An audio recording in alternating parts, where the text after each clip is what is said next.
Hello, everyone. I'm happy to join you today to talk about what HDC has been doing and what we're looking forward to in 2021. Thank you to the New York Housing Conference for all the incredible work you've done this year to elevate housing and to push all of us to do more.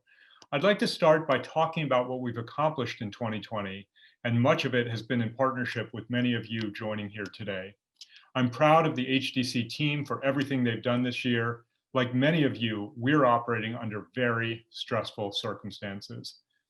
And I know this group understands how important it's been to keep things moving in the affordable housing sector, because in addition to the pressing need for more housing, we were able to show that construction could continue safely and at scale, keeping people employed when so many other sectors were unable to do so. I'm also proud that this year HDC built upon our role as a housing finance agency by becoming the key financing partner for the NYHC PACT plan.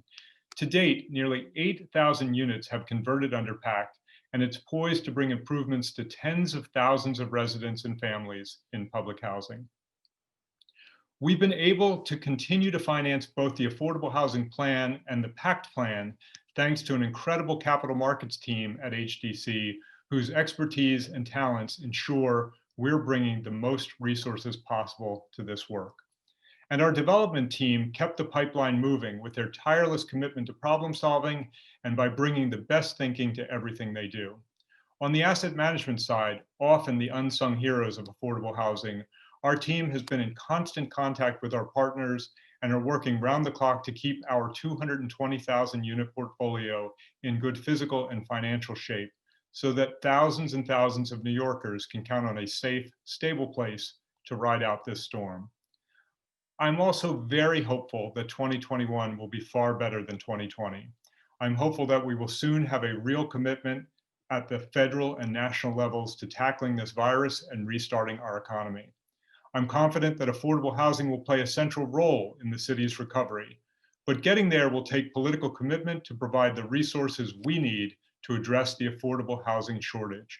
We need money for people who've been out of work during the pandemic and for state and local governments to operate. We need funding for rent arrears, whether it's through rental assistance or a stabilization program at the building level. We need recovery investment for multifamily housing and for low-income homeowners. We also need more low-income housing tax credits and private activity bonds to build and preserve more housing.